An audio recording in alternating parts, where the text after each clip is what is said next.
Warahmatullahi wabarakatuh. Innal hamdalillah nahmaduhu wa nasta'inuhu wa nastaghfiruh wa na'udzu billahi min syururi anfusina wa min sayyiati a'malina may yahdihillahu fala mudhillalah wa may yudlilhu falan tajida lahu waliyyan mursyida. Asyhadu an la ilaha illallah wahdahu la syarikalah wa asyhadu anna Muhammadan abduhu wa rasuluh la nabiyya wa la rasula ba'da. Ikhwati fillah, ma'asyiral hadirin wal hadirat, bapak-bapak, ibu-ibu, kaum muslimin dan muslimat, semoga kita semua senantiasa diridhai oleh Allah Subhanahu wa taala. Mari kita awali kajian kita dengan mengucapkan puji dan syukur kepada Allah Azza wa Jalla untuk semua nikmat yang tak pernah putus dalam setiap detik hidup yang kita jalani. Dimanapun kita berada dan sedang apapun kita, bahkan dalam keadaan mendapatkan musibah sekalipun, di situ sesungguhnya ada nikmat Allah yang menyertai kita. Oleh karena itu, jangan pernah putus bersyukur, karena nikmat Allah memang tidak pernah putus. Jangan pernah bosan berharap, karena Allah selalu mengabulkan permohonan-permohonan yang disampaikan oleh hambanya. Bahkan Allah itu akan marah kalau seandainya hambanya tidak lagi berdoa kepadanya. Maka berdoalah, memohonlah, dan bersyukurlah. Sama-sama kita juga harus bersalawat dan salam untuk Rasulullah Sallallahu Alaihi Wasallam. Allahumma salli ala Muhammad wa ala ali Muhammad.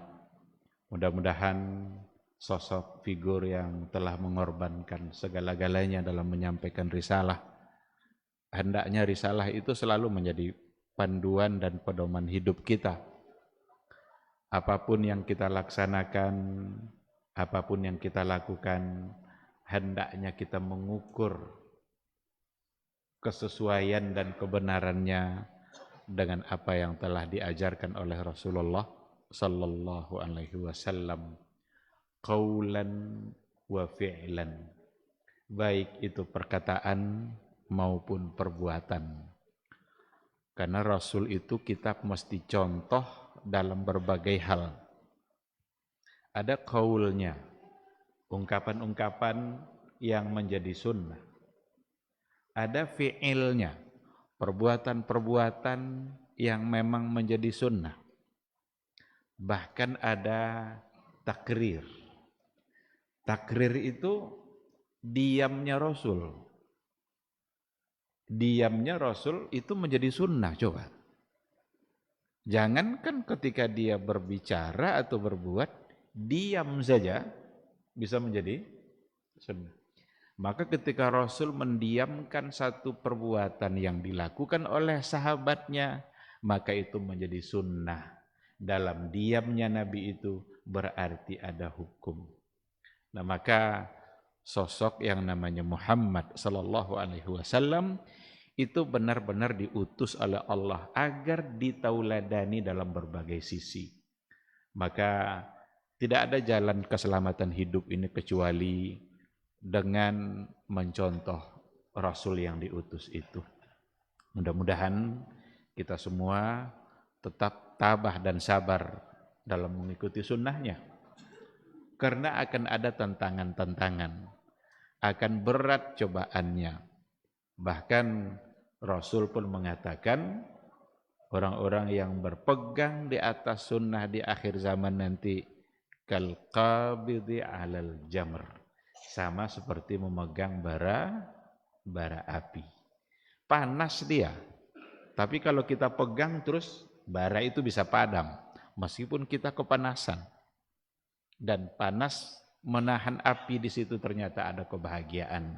Dan kebahagiaan itu biasanya memang selalu diawali oleh berbagai hal-hal yang sulit. Kalau ada orang tiba-tiba kayu aja ya, kan bahagia tuh kan. Tapi pada kebiasaannya, apa yang dia raih itu sudah diawali oleh berbagai hal-hal, tantangan-tantangan dan ujian-ujian. Ternyata logika itu ada dalam beragama kita. Sabarlah, dan di dalam kesabaran itu sesungguhnya ada kebahagiaan. Mudah-mudahan kita semua bisa dan pantas untuk mendapatkan syafaat dari beliau di yaumal mahsyar. Yauma la yanfa'u malun wala banun illa man atallaha biqalbin salim. Ikhwati fillah, ma'asyiral hadirin wal hadirat rahimani Allah wa iyyakum. Sesuai dengan tema kita pada malam hari ini, rindu tak bertepi. Kok agak-agak jongkek kena judul sebenarnya. Saya dikirimkan tadi judul itu, ini judul kita Ustaz katanya. Rindu tak bertepi. Ini pasti anak muda ini yang buat judul ini. Tapi ini rindunya rindu syar'i. Karena kita sedang berbicara dengan atau tentang sebuah kerinduan terhadap sebuah bulan yang namanya Ramadan. Tapi saya ingin mengawalinya dengan sebuah pertanyaan. Pertanyaan ini tidak untuk disampaikan jawabannya kepada orang lain, tapi pertanyaannya ini untuk dijawab oleh diri sendiri. Pertanyaannya adalah, benarkah kita merindukan Ramadan itu? Benarkah kita rindu akan datangnya Ramadan? Atau janjian Ramadan buat payawa aja? Nggak boleh makan, nggak boleh minum, banyak larangan. Dalam saat kita berpuasa itu, yang dilarang bukan hal-hal yang haram. Yang haram jelas dilarang. Tapi yang halal pun dilarang. Nggak boleh berhubungan suami istri, padahal halal. Nggak boleh makan, nggak boleh minum, padahal halal. Maka saat berpuasa, ada banyak aturan oleh Allah sebagai ujian keimanan bagi kita. Maka yang dipanggil itu adalah orang-orang yang beriman. Nah, oleh karena itu, pertanyaannya, benarkah kita merindukan datangnya Ramadan itu? Ataukah sekedar kerinduan yang diucapkan oleh lidah, tapi hati kita biasa-biasa aja?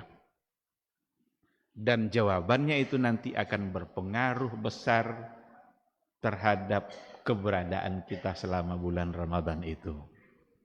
Kalau ada orang yang benar-benar jujur dalam merindukan kedatangannya Ramadan, ketika Ramadan itu datang karena dia merindukannya, maka benar-benar dia akan memanfaatkan Ramadan.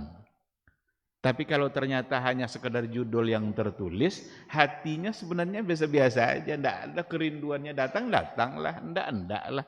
Kalau seandainya tidak jujur dalam merindukan datangnya Ramadan, yakinlah Ramadan hanya akan menjadi hal yang tidak bermakna bagi dia. Ulama-ulama salaf pada masa dahulu, seperti yang diceritakan dalam banyak buku, itu mereka membagi 1 tahun itu kan 12 bulan. Mereka membagi 1 tahun itu kepada 2 bagian. 6 bulan sebelum Ramadan dan 6 bulan setelah Ramadan. Apa yang mereka lakukan?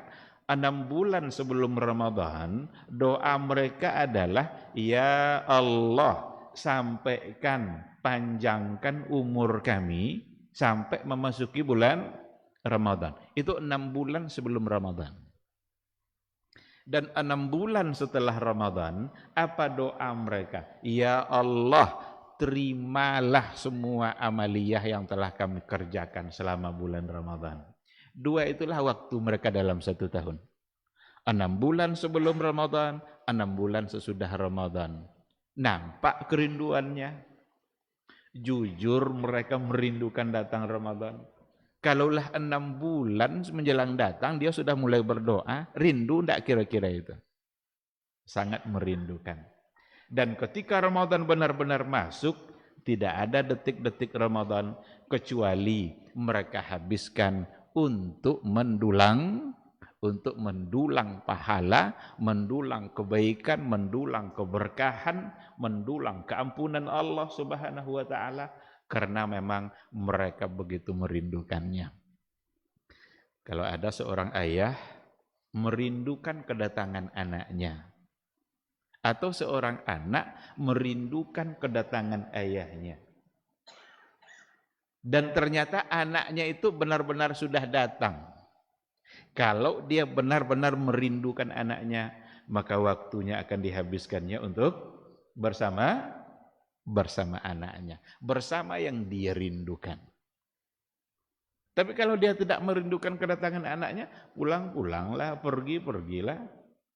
Mau pulang, mau enggak ada urusan. Karena dia tidak merindukan. Begitu sesungguhnya arti dari sebuah rindu. Rindu itu biasanya ketika sudah lama tidak ketemu. Lalu kemudian merindukan kembali agar bisa berjumpa. Kita sudah hampir 1 tahun meninggalkan Ramadan. Atau Ramadan meninggalkan kita. Dan sebentar lagi insya Allah kita akan kembali memasuki bulan Ramadan itu. Kita tidak tahu apakah kita benar-benar akan memasuki bulan Ramadan itu. Wallahu a'lam. Tidak ada satupun di antara kita yang bisa menjamin dan memberikan kepastian bahwa nanti Ramadan dia akan benar-benar sampai. Tidak ada. Maka memohonlah, berdoa kepada Allah, panjangkan umur kita agar bisa sampai bulan Ramadan. Karena semua ada dalam ketentuan dan takdir Allah. Ada orang yang besok Ramadan, malamnya dia meninggal. Bahkan ada orang yang besok Ramadan, sebelum subuh hari besok itu dia meninggal. Karena itu Allah yang sudah mengatur, itu ketentuan Allah. Ada juga yang meninggal gara-gara capek dia mandi-mandi bersama. Mandi sama-sama jantan betina. Orang salat maghribnya mandi ya, Bang. Anjinya menyambut Ramadan nyuruh. Menyambut Ramadan dengan cara yang kotor coba. Menyambut bulan yang suci dengan cara yang kotor. Orang sudah sholat dia masih mandi. Pulang mandi goncengan pula berdua capek tabrakan mati dua-duanya. Dan itu ada. Nah, oleh karena itu, ikhwati fillah, mari sama-sama kita tanya hati kita. Jawab dengan jujur dan berikan keikhlasan yang setulusnya kepada Allah Subhanahu wa taala agar kita disampaikan dan dipanjangkan umur kita sampai menjelang bulan Ramadan untuk kemudian diizinkan oleh Allah menikmati indahnya detik-detik Ramadan dalam menggapai keampunan dan keberkahan dari Allah Subhanahu wa taala. Abu Umamah Al-Bahili, salah seorang dari sahabat Rasul Sallallahu Alaihi Wasallam bertanya. Ada banyak versi riwayat yang menceritakan itu. Ada yang mengatakan pertama pertanyaan Abu Umamah, ya Allah, karena akan ada peperangan waktu itu. Abu Umamah minta doa kepada Rasul, ya Allah, ya Rasulullah, tolong doakan saya agar bisa mendapatkan syahadah. Mati syahid. Nabi tidak mendoakan dia mati syahid. Justru Nabi mendoakan Allahumma sallimhum wa ghanimhum. Ya Allah, selamatkan mereka wa ghanimhum. Ghanim itu ghanimah. Berarti menang dan mendapatkan harta rampasan. Sampai 3 kali dia meminta, itu terus jawaban Nabi. Dan ternyata ketika mereka ikut berperang, mereka menang dan mendapat ghanimah. Lalu dalam riwayat itu dikatakan bahwa Abu Umamah bertanya lagi, ya Rasulullah, saya ingin kamu menunjukkan kepada saya murni bi amalin yudkhilunil jannah. Ya Rasulullah, tunjukkan saya, perintahkan saya untuk melakukan satu amalan yang kalau seandainya saya amalkan, saya laksanakan amalan itu, yudkhilunil jannah, bisa membuat saya, menggiring saya masuk ke dalam surganya Allah Subhanahu wa taala. Apa jawaban Nabi ketika itu? Alaika bisawmi fa innahu la mithla lahu. Dalam satu riwayat yang lain, fa innahu la idla lahu. Jadi ada beberapa lafaz. Alaika bisawm. Kalau itu yang kamu minta wahai Abu Umamah, satu amalan yang bisa memasukkan ke dalam surga, alaika bisawm. hendaklah kamu berpuasa, kamu amalkan puasa. Fa innahu la mithla lahu. Karena sesungguhnya puasa itu la mithla lahu. Tidak ada yang semisalnya, tidak ada yang seumpamanya, la idla lahu. Para ulama mengartikan la idla lahu, la nazira lahu. Tidak ada yang sebanding dengan puasa itu. Maka hadis ini salah satu dari riwayat yang memberikan kepastian tingginya kedudukan sebuah ibadah yang namanya berpuasa. Dikatakan dalam satu riwayat ketika Abu Umamah mendapatkan penjelasan seperti itu, dalam riwayat itu dikatakan hampir dilihat rumahnya Abu Umamah itu jarang kelihatan asap di dapurnya. Kalau seandainya sudah kelihatan asap di dapurnya Abu Umamah, dipastikan karena di situ ada tamu. Apa makna ungkapan tadi itu? Jarang kelihatan dapurnya berasap. Menggambarkan bahwa ketika Nabi mengatakan alaika bis-shaum, hendaklah kamu berpuasa, berarti Abu Umamah mengamalkan apa yang tadi menjadi jawaban Rasul untuk pertanyaannya. Dan sahabat dulu kalau bertanya ke Nabi jarang bertanya dunia. Tidak ada dunia, tanya akhirat dan surga. Mulai dari level bermacam-macam, anak-anak kah, pemuda kah, orang tua kah, nenek-nenek kah, asal nanya sama Nabi, cenderung pertanyaannya itu adalah untuk akhirat dan surga. Ada nenek-nenek datang nemuin Nabi kan, apanya? Ya Rasulullah, saya ini bisa enggak masuk surga? Surga lagi yang ditanya. Kata Rasul, enggak ada nenek-nenek orang surga adanya. Mendengarkan jawaban Nabi itu, nenek tadi berpaling sambil menangis. Karena seolah-olah tidak ada harapan untuk masuk surga. Nengok nenek itu nangis, kata Rasul, coba panggil nenek itu, panggil dia katanya. Dia salah paham. Ketika dipanggil kembali dan datang kembali di hadapan Rasul, Nabi mengatakan, bukan nenek yang tidak masuk surga, tetapi nanti kalau sudah masuk surga, maka akan kembali menjadi muda. Jadi yang lah tua-tua jangan risau ya. Isuk di surga akan tetap, karena tidak ada yang tua-tua. Di surga itu yang ada umur-umur muda dan anak-anak kecil sebagai mainan-mainan di dalam surga. Tempat bercanda di dalam surga itu ada yang anak-anak kecil. Tapi yang tua tidak ada. Karena yang tua itu pun akan kembali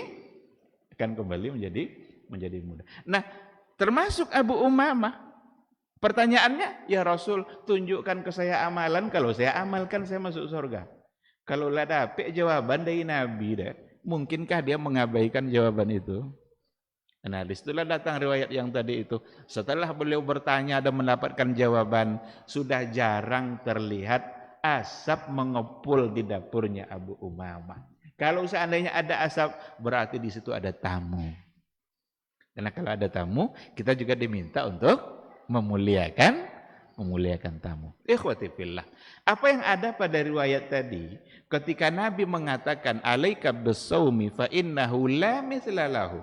Karena di dalam ibadah puasa itu sesuatu yang tidak bisa tertandingi oleh ibadah-ibadah apapun. La nazira lahu, la idla lahu. Tidak ada yang semisalnya. Berarti ibadah puasa mengandung makna yang luar biasa, yang memang pantas untuk dirindukan. Yang memang itu yang paling pantas untuk kita rindukan.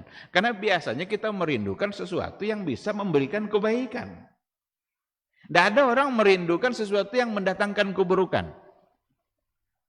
Ada orang yang merindukan pencopet. Rindu dan nengok pencopet dulu, ini copet mensajikannya. Pernah? Tidak benar kan? Karena tidak ada kebaikan di situ. Tapi kalau ada seorang imam bacaannya luar biasa, sudah tuh bayinya jauh. Apa kata jemaah? rindu kita ingin mendengarkan kembali bacaannya. Maka kerinduan itu dipastikan adalah untuk sesuatu yang pasti memberikan kebaikan bagi kita. Adakah yang lebih besar memberikan kebaikan itu selain daripada Ramadan? Ramadan adalah bulan yang sangat pantas untuk dirindukan. Karena nggak bisa dihitung lagi kebaikan-kebaikan yang ada di dalam Ramadan. Nabi pun mengatakan, la idla lahu, la mithla lahu. Dan kita tidak bisa memastikan apakah itu akan berulang. Tidak bisa memastikan ketika kita sudah memasuki bulan Ramadan, apakah itu akan berulang untuk kita alami atau tidak? Tidak ada yang bisa memastikannya. Sekarang kita berikan contoh.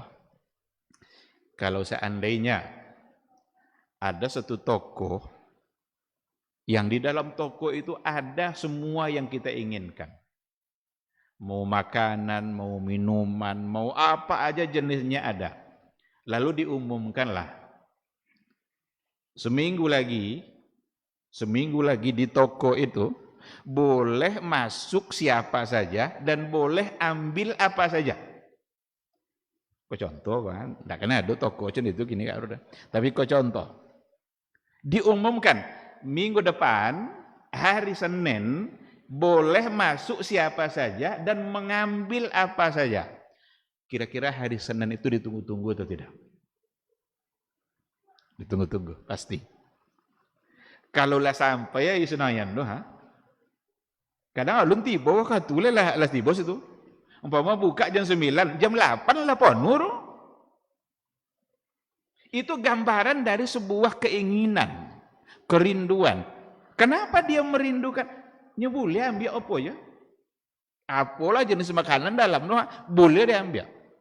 Dan ketika jam 9 mulai dibuka, datanglah waktu untuk masuk. Ada ndak kiki orang dalam saya buat dek bacito? Orang ambil sudut ko, ambil sitan, ambil makanan ko, inya bodoh si buat bacito. Ada ndak kiki? Eka kan contoh biasa kan? Ndak kena ada ndak bacito. Awak sopo ndak jawab ada. Nyo saya buat dah. Orang yang kalau benar-benar merindukan datangnya Ramadan itu, dan Ramadan itu di dalamnya ada semua kebaikan, tidak kena dua biu kau tidak bercitor. Sama seperti tidak akan ada orang yang menghabiskan waktu untuk bercerita karena waktunya terbatas. Jam 5 kok tutup. Kalau lah tutup boleh bercerita, boleh. Nah, ketika ada orang yang benar-benar merindukan Ramadan, belum masuk Ramadan, dia sudah akan sibuk untuk mengamalkan hal-hal yang biasanya ada dalam bulan Ramadan. Itulah sebabnya, kenapa Rasul itu paling banyak puasa sunnahnya dalam bulan Sya'ban. Apa dalam bulan Sya'ban Rasul paling banyak puasa sunnah? Itu kesaksian dari Aisyah Ummul Mukminin radhiyallahu anha. Saya tidak pernah melihat Rasul berpuasa di bulan-bulan lain sebanyak bulan Sya'ban. Ini maksudnya puasa sunnah. Kalau Ramadan kan wajib. Kenapa?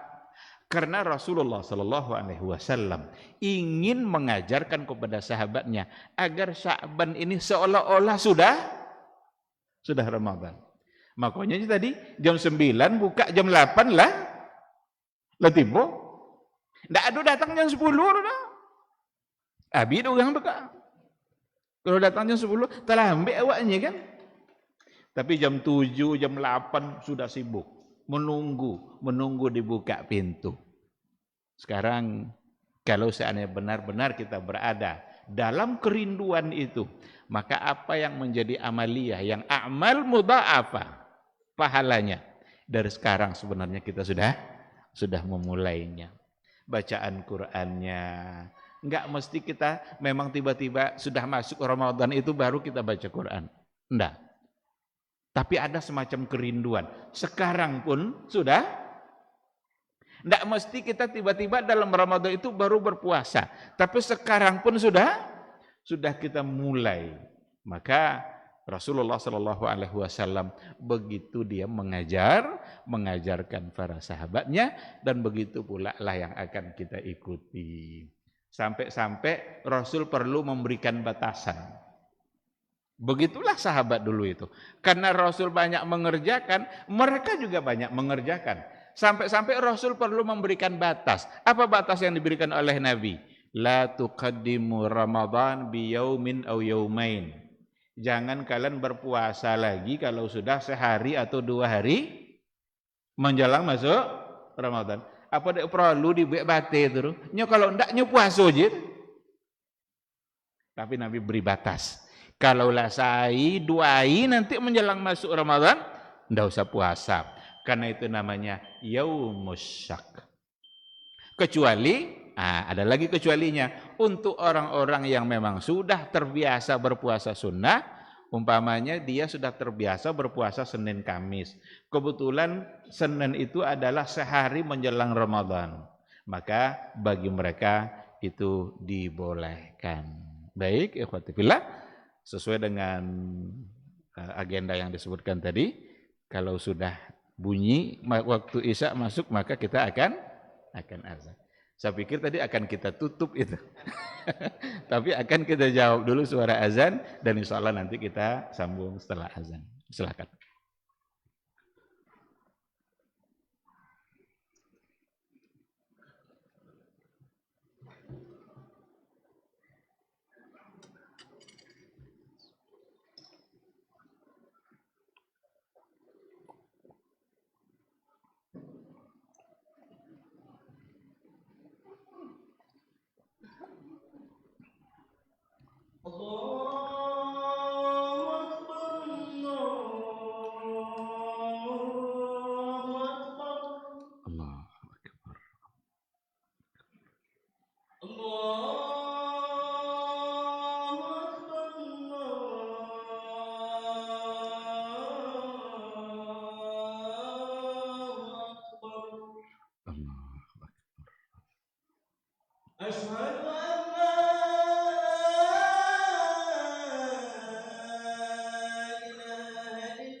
Bismillahirrahmanirrahim. Alhamdulillah wassalatu wassalamu ala Rasulillah wa ala alihi wa sahbihi wa mawalah.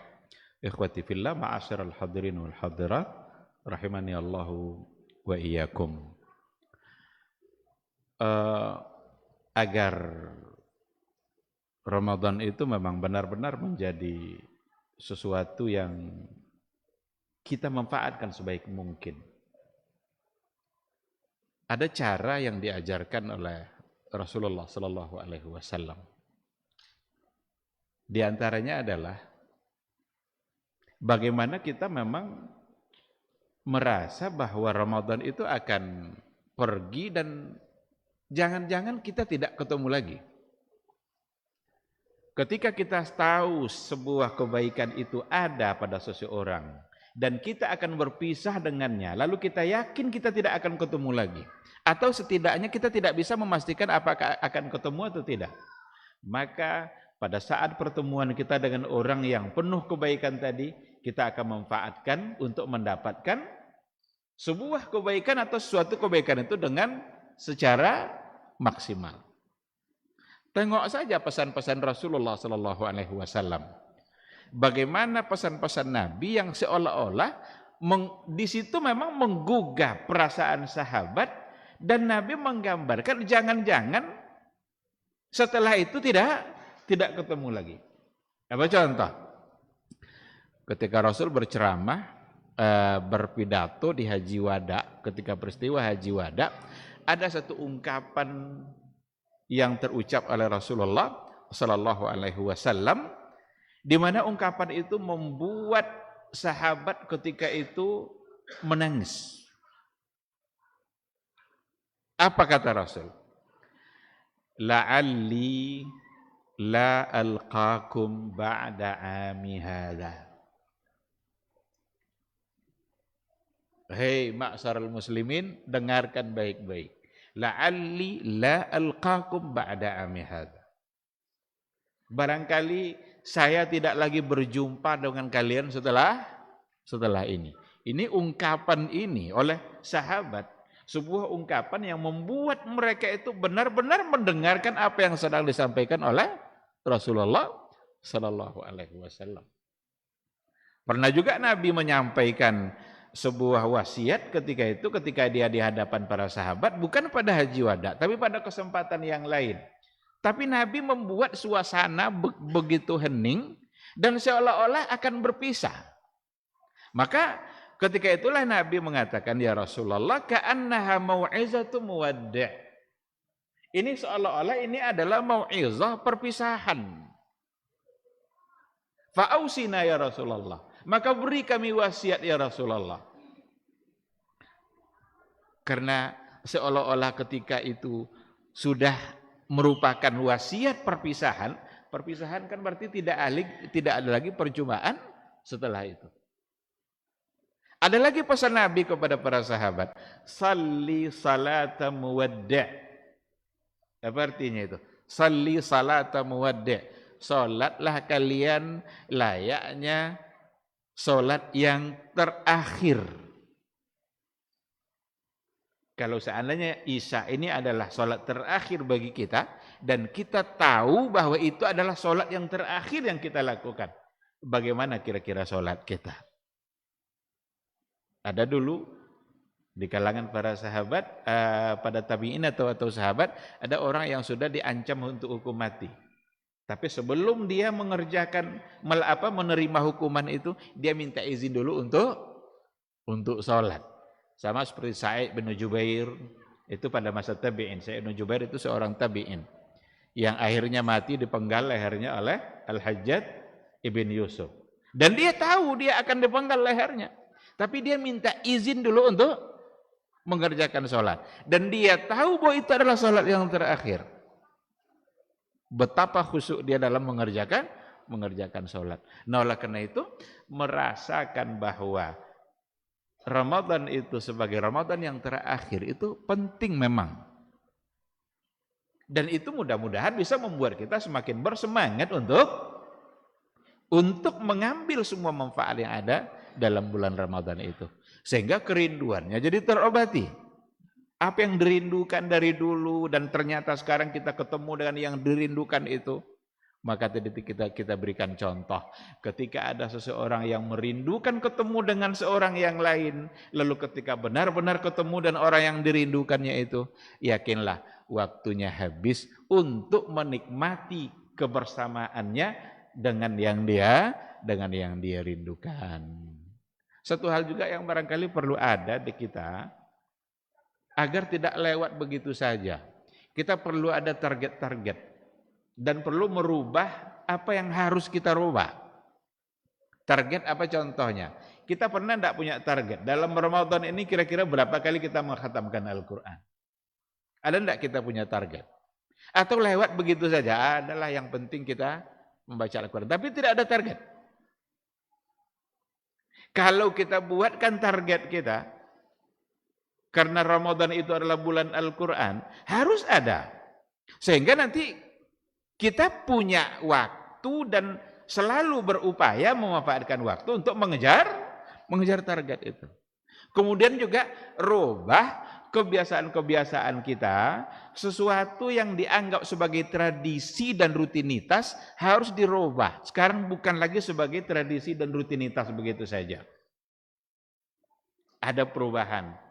Biasanya kalau yang terbayang oleh kita saat baca Quran, yang selalu didengar dan disampaikan oleh para mubalik, para penceramah apa?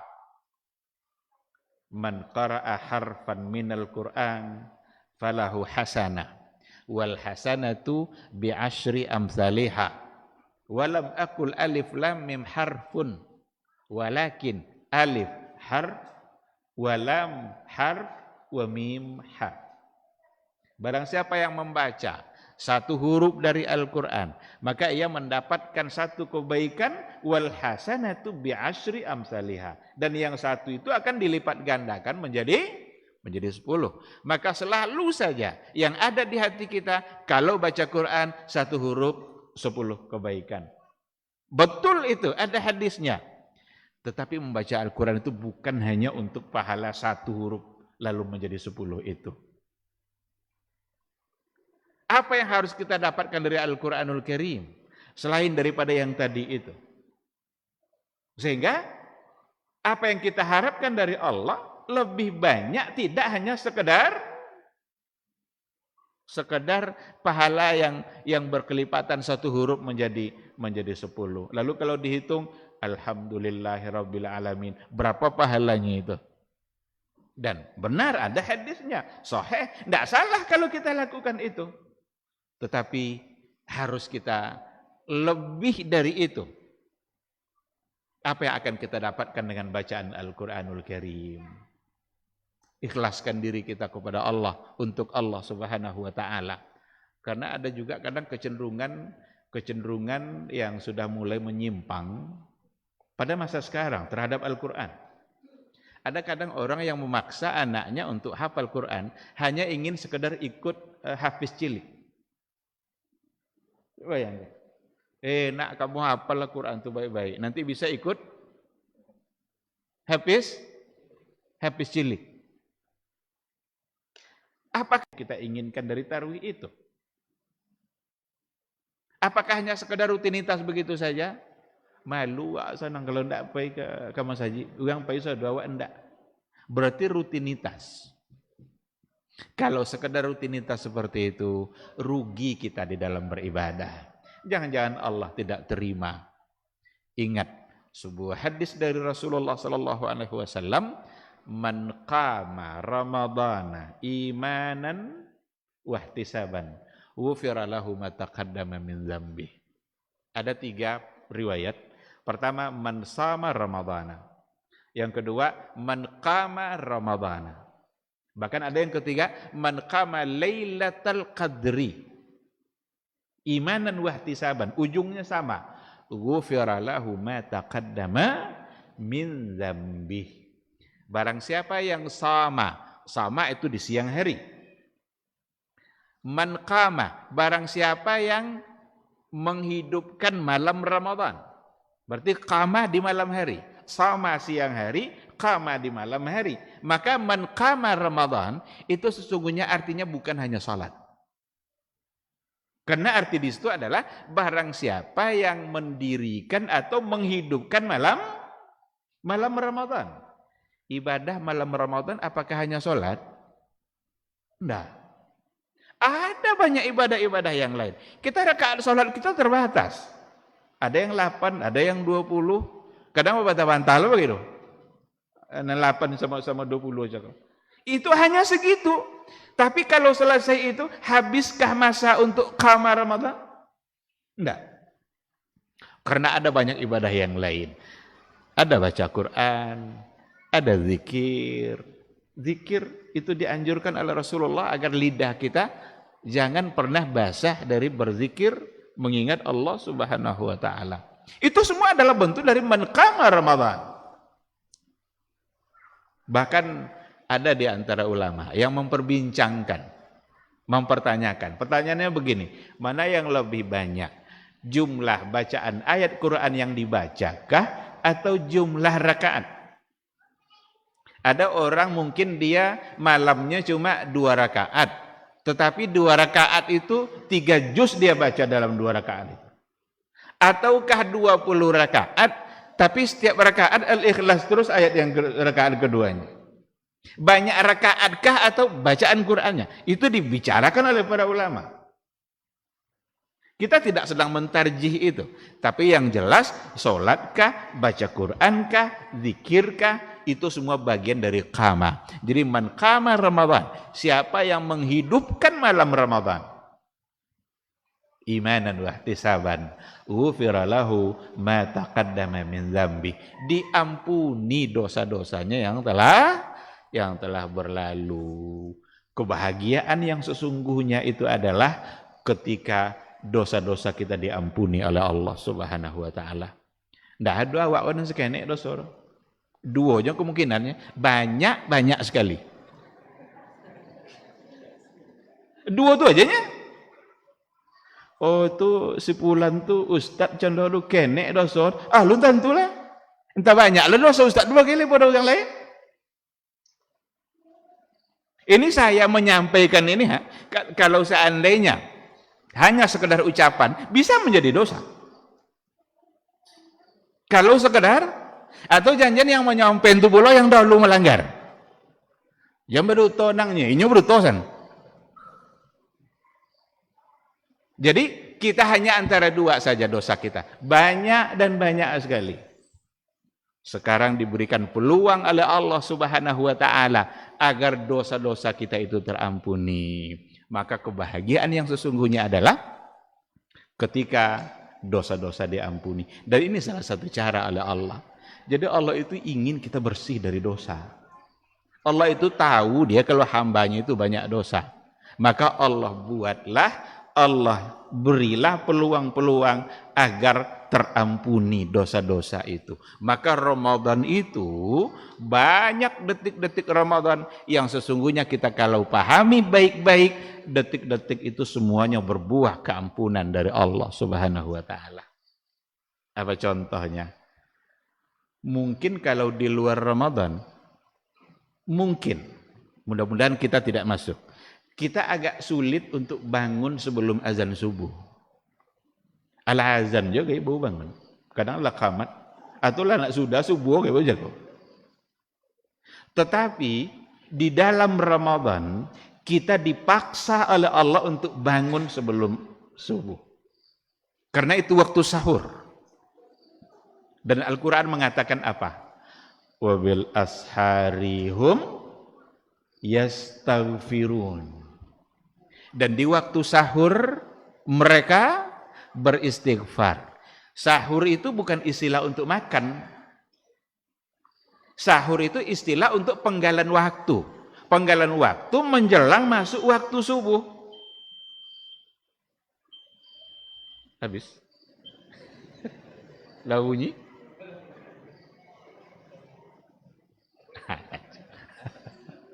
Nah, jadi sahur itu bukan sekedar untuk makan sesungguhnya. Makan itu bagian terkecil dari ibadah di waktu sahur. Itu ibadah juga itu, karena Rasul bilang, tasahharu fa inna fis sahuri barakah. Sahurlah kalian, karena di dalam sahur itu ada keberkahan. Maka makan di waktu sahur itu ibadah sesungguhnya. Tapi yang harus kita pahami baik-baik, ibadah sebenarnya yang dianjurkan itu istighfar. Karena beristighfar di waktu sahur itu adalah tempat yang paling tepat dan akan diijabah oleh Allah Subhanahu wa taala.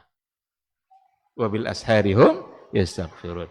Innallaha wa malaikatahu yusalluna 'alal mutasahhirin.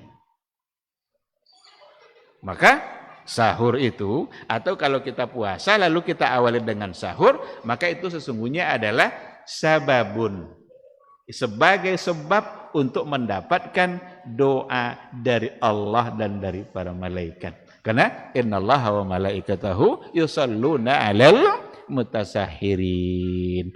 Allah dan para malaikat bersolawat. Apa arti bersolawat? Kalau Allah yang bersolawat, subhanallah, luar biasa itu. Itu Allah yang mendoakan, Allah yang memberikan kebaikan-kebaikan kepada kita bagi orang-orang yang sahur. Maka Nabi memperkuatnya, fa inna fis sahuri barakah. Karena dalam sahur itu ada keberkahan.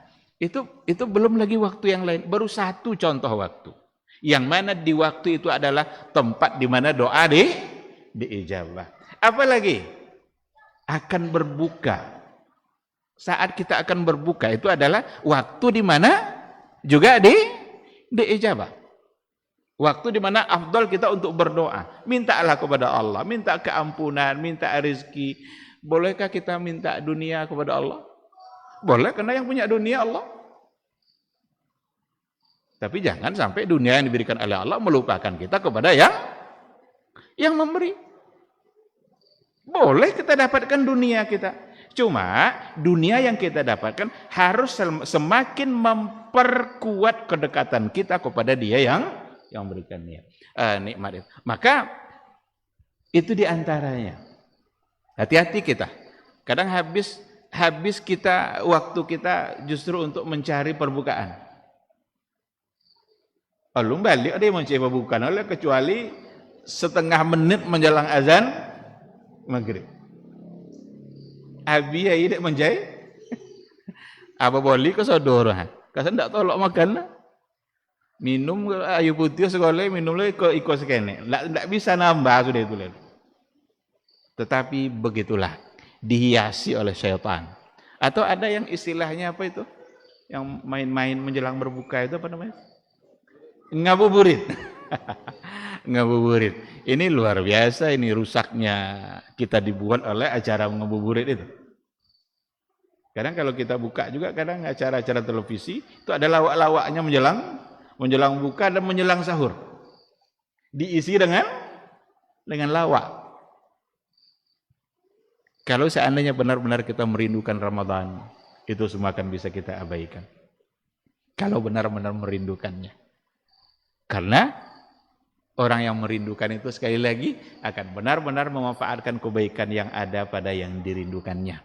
Ketika Allah menjanjikan keampunan dan ternyata Allah berikan waktu-waktu tertentu, bahkan detik-detik Ramadan, itu semuanya adalah menjadi detik-detik ibadah. Bahkan keistimewaan Ramadan dibanding bulan-bulan yang lain itu adalah al-a'mal, amalan-amalan yang ajruha mudha'afah, yang pahalanya dilipat gandakan.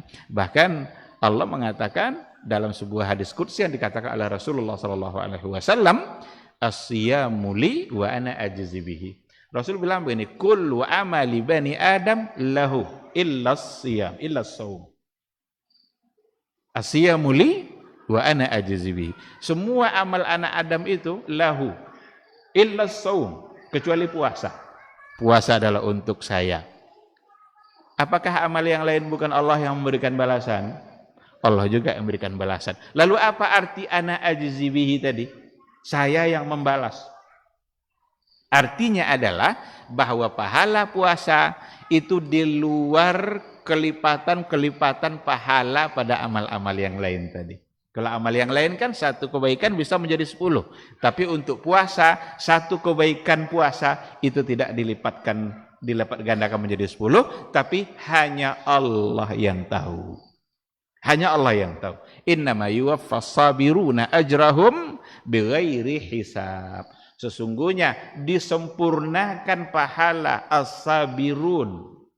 Di antara makna as-sabirun di situ oleh para ulama itu adalah orang-orang yang berpuasa bighairi hisab, tanpa hitung.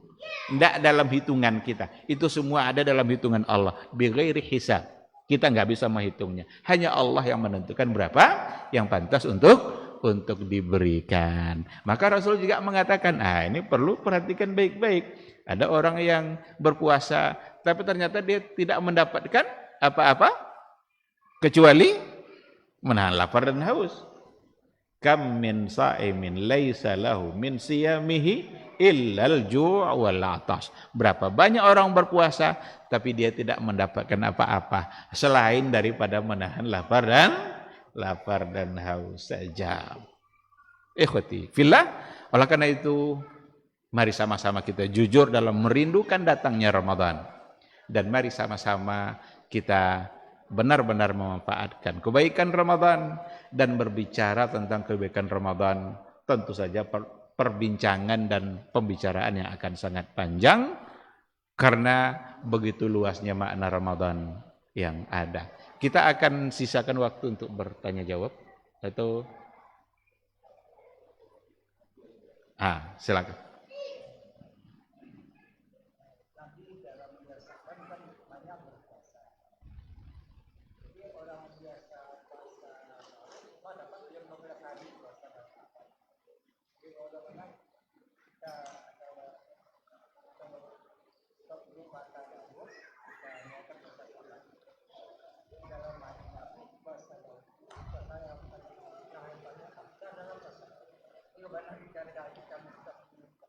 Iya. Puasa yang paling afdal adalah puasa Nabi Daud. Khairus siyami siyamu akhi Daud. Sama yauman wa aftara yauman. Puasa yang paling afdal adalah puasa Nabi Daud. Sehari puasa dan sehari berbuka. Lalu ternyata dalam bulan Syaban Nabi menghabiskan hari-harinya untuk berpuasa. Apakah itu bertentangan? Jawabannya tidak bertentangan. Kenapa tidak bertentangan? Karena amal-amal itu ada ditentukan oleh Nabi, keutamaannya itu pada waktu atau tempat tertentu. Ketika satu amalan yang dinyatakan oleh Nabi pada waktu tertentu itu yang afdal, maka pada saat itu itulah yang paling tepat untuk kita laksanakan. Dan itu tidak membantah keafdalan atau kebaikan puasa Daud. Cuma karena ini adalah waktu yang lebih khusus. Oleh karena itu yang bagus untuk kita lakukan adalah mengerjakan ibadah itu sesuai dengan keutamaan yang disampaikan oleh Nabi pada waktu atau pada tempat tertentu. Sama dengan ibadah-ibadah yang lain yang dalam sholat kan sudah diatur. Umpamanya ada ada doa. Doa itu umpamanya sebelum kita salam ada doa. Kemudian pada saat sujud kita ada doa. Tetapi ada hadis yang mengatakan bahwa membaca Al-Quran itu sangat baik, sangat afdal. Boleh tidak kita baca Quran pada saat sebelum salam itu? Atau malah justru kita fokuskan pada doa yang memang Nabi mengatakan itu adalah tempat berdoa. Itu. Jadi tidaklah bertentangan sama sekali, karena amalan-amalan tertentu ketika diatur oleh Nabi keutamaannya ada pada waktu dan tempat tertentu, maka pada tempat itu itulah ibadah yang afdal pada saat itu. Sekarang hari Jumat, hari di mana kita diminta untuk bersalawat kepada Rasulullah Shallallahu Alaihi Wasallam. Habis waktu kita untuk bersalawat pada Nabi, boleh enggak? Boleh, berarti itu bagus. Atau kita baca Quran dari pagi sampai menjelang Jumat, enggak ada selawat, mana yang lebih bagus? Yang lebih bagus? berselawat. Karena Nabi mengatakan hari di mana tempat untuk memperbanyak selawat. Itu kira-kira maksudnya. Oleh karena itu tidak bertentangan, sebab keutamaan-keutamaan ini ada yang bersifat umum, tapi ada nanti yang bersifat khusus, maka yang khusus itu perlu untuk dikedepankan. Wallahu a'lam. Ya, jazakallah. Ada silakan.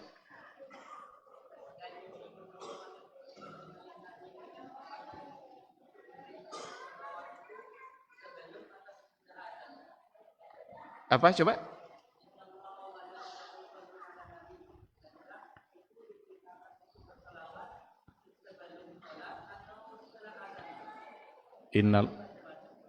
Innallaha wa malaikatahu yusalluna 'alan nabi. Ya ayyuhallazina amanu sallu 'alaihi wa sallimu taslima. Sesungguhnya Allah dan para malaikat berselawat kepada Nabi. Hai orang-orang beriman, maka berselawat pula lah kalian kepada Nabi. Jadi kita yang berselawat kepada Nabi itu, kita sebenarnya pada level ketiga. Karena yang pertama ada Allah, setelah itu ada malaikat. Barulah ketika itu Allah mengajak kita. Hai orang-orang beriman. Jadi seolah-olah maknanya, mau tidak kalian sama-sama dengan kami berselawat sama Nabi? Maka betapa mulianya kita berselawat kepada Rasulullah Sallallahu Alaihi Wasallam. Maka perbanyaklah selawat itu dan fokuskan saja selawat yang diajarkan oleh Rasulullah Sallallahu Alaihi Wasallam. Karena banyak orang yang dibuat-buatnya selawat, lalu selawat yang diajarkan Nabi itu jarang diucapkannya. Lalu yang menyibukkan diri untuk membaca selawat-selawat yang dibuat-buat oleh gurunya atau oleh walinya, yang seolah-olah yang dia taati walinya bukan lagi Rasul, walaupun isinya ada selawat yang kadang-kadang ada juga diantaranya yang perlu dilihat gitu. Jangan-jangan ada di dalamnya unsur-unsur yang mungkin mengarah kepada penyimpangan. Lalu pertanyaannya, apakah itu dianjurkan sebelum azan? Kalau sebelum azan saya tidak tahu itu. Yang mengkhususkan harus membacakan itu sebelum azan, wallahu alam. Saya tidak tahu dalil apa yang mereka pakai untuk mengatakan bahwa ayat itu dibaca sebelum azan. Kalau untuk mengkhususkan sesuatu dan itu sebagai ibadah, maka perlu dalil. Kalau tidak ada dalilnya, maka jangan lakukan. Karena itu adalah ibadah. Dan Nabi diutus untuk mengatur ibadah. Nabi itu diutus untuk mengatur ibadah. Sehingga mana yang diatur oleh Nabi, itulah yang harus kita laksanakan. Yang tidak dikhususkan oleh Nabi, tidak ada hak kita untuk mengkhususkannya. Kayaknya tidak pula sah azan dulu kalau tidak disebut dulu innallaha wa malaikatahu yusalluna 'alan nabi. Jadi kalau kita sebut jangan lakukan. Masa tidak boleh baca ayat? Itu kan ayat. Sekarang bukan persoalan tidak boleh baca ayatnya, tapi mengkhususkan itu sebelum azan dijadikan sebagai sebuah syariat. Datang pula keyakinan bahwa tidak afdal azan sebelum membaca itu, berarti kita sudah menambah sesuatu dalam agama. Sebaiknya jangan lakukan atau tinggalkan sama sekali.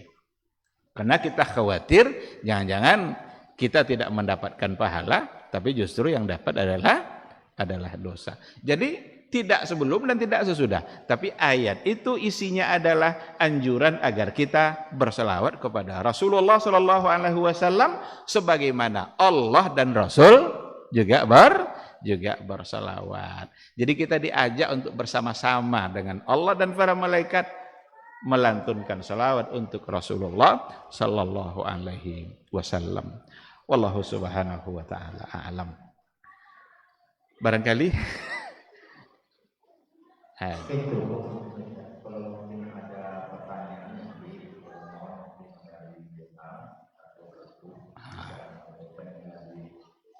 baik. Iya, baik.